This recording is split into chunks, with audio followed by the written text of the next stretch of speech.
You, John Fitzgerald Kennedy, do solemnly swear I, John Fitzgerald Kennedy, do solemnly swear that you will faithfully execute the office of President of the United States that I will faithfully execute the office of President of the United States and will, to the best of your ability, and will, to the best of my ability, preserve, protect, and defend the Constitution of the United States. preserve, protect, and defend the Constitution of the United States. So help you God. So help me God.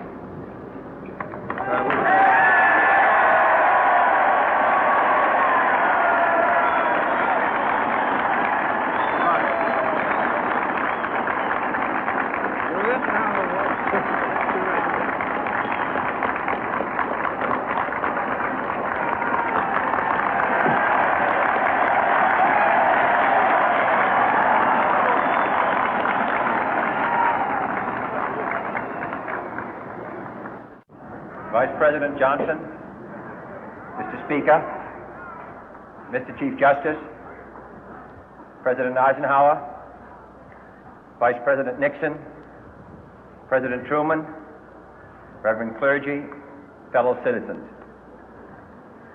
We observe today not a victory of party, but a celebration of freedom, symbolizing an end as well as a beginning, signifying renewal as well as change. For I have sworn before you and Almighty God the same solemn oath our forebears prescribed nearly a century and 3/4 ago. The world is very different now, for man holds in his mortal hands the power to abolish all forms of human poverty and all forms of human life. And yet the same revolutionary beliefs for which our forebears fought are still at issue around the globe. The belief that the rights of man come not from the generosity of the state, but from the hand of God. We dare not forget today that we are the heirs of that first revolution. Let the word go forth from this time and place to friend and foe alike that the torch has been passed to a new generation of Americans born in this century, tempered by war, disciplined by a hard and bitter peace, proud of our ancient heritage, and unwilling to witness or permit the slow undoing of those human rights to which this nation has always been committed and to which we are committed today at home and around the world.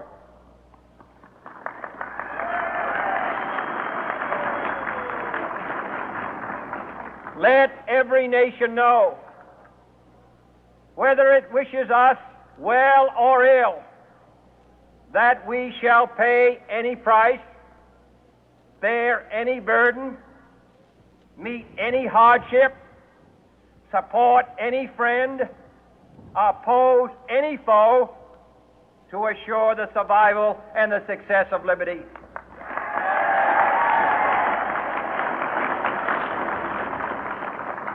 This much we pledge and more. To those old allies whose cultural and spiritual origins we share, we pledge the loyalty of faithful friends. United, there is little we cannot do in a host of cooperative ventures. Divided, there is little we can do, for we dare not meet a powerful challenge at odds and split asunder. To those new states whom we welcome to the ranks of the free, we pledge our word that one form of colonial control shall not have passed away, merely to be replaced by a far more iron tyranny. We shall not always expect to find them supporting our view, but we shall always hope to find them strongly supporting their own freedom, and to remember that in the past, those who foolishly sought power by riding the back of the tiger ended up inside.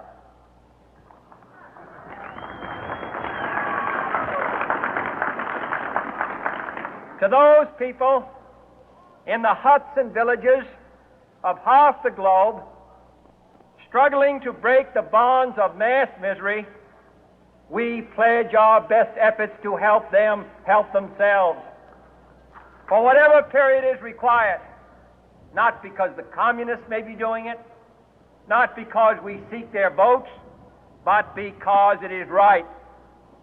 If a free society cannot help the many who are poor, it cannot save the few who are rich.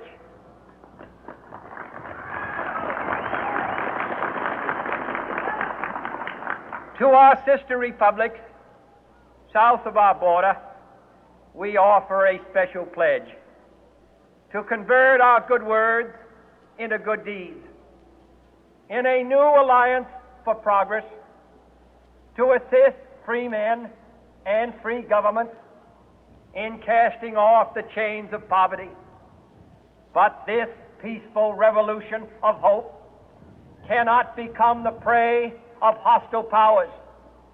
Let all our neighbors know that we shall join with them to oppose aggression or subversion anywhere in the Americas. And let every other power know that this hemisphere intends to remain the master of its own house.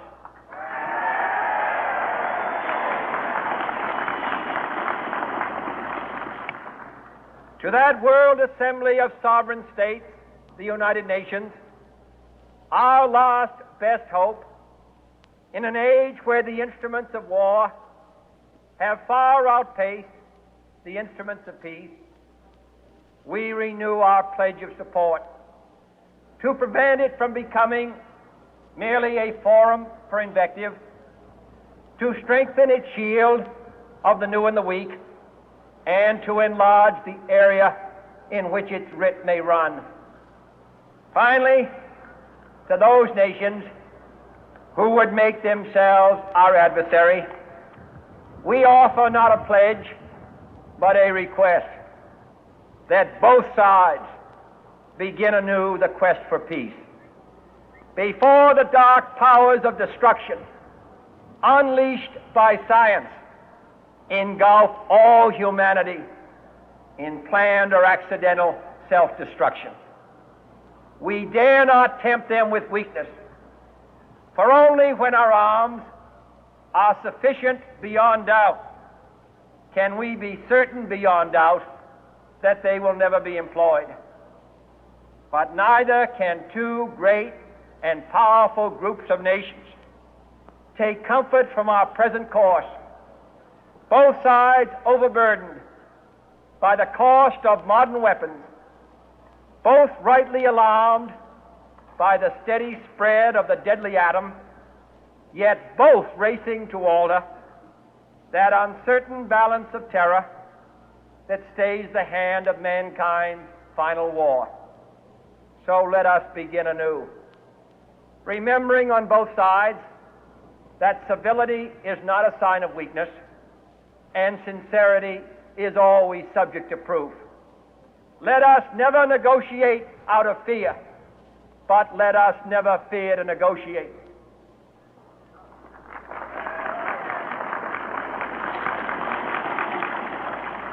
Let both sides explore what problems unite us, instead of belaboring those problems which divide us.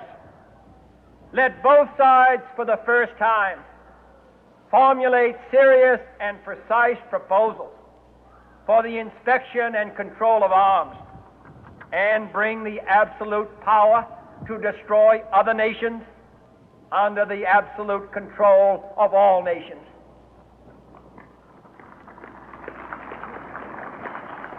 Let both sides seek to invoke the wonders of science instead of its terrors. Together, let us explore the stars, conquer the deserts, eradicate disease, tap the ocean depth, and encourage the arts and commerce. Let both sides unite to heed in all corners of the earth the command of Isaiah to undo the heavy burden and let the oppressed go free.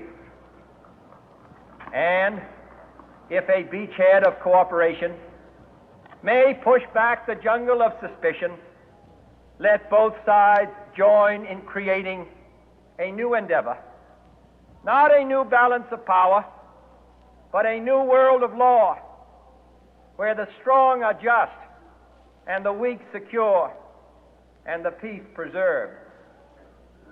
All this will not be finished in the first 100 days, nor will it be finished in the first 1,000 days, nor in the life of this administration, nor even perhaps in our lifetime on this planet. But let us begin.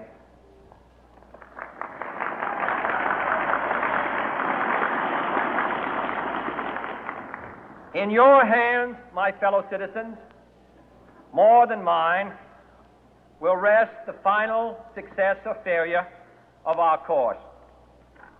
Since this country was founded, each generation of Americans has been summoned to give testimony to its national loyalty. The graves of young Americans who answered the call to service surround the globe. Now the trumpet summons us again, not as a call to bear arms, though arms we need, not as a call to battle, though in battle we are, but a call to bear the burden of a long twilight struggle, year in and year out, rejoicing in hope, patient in tribulation, a struggle against the common enemies of man.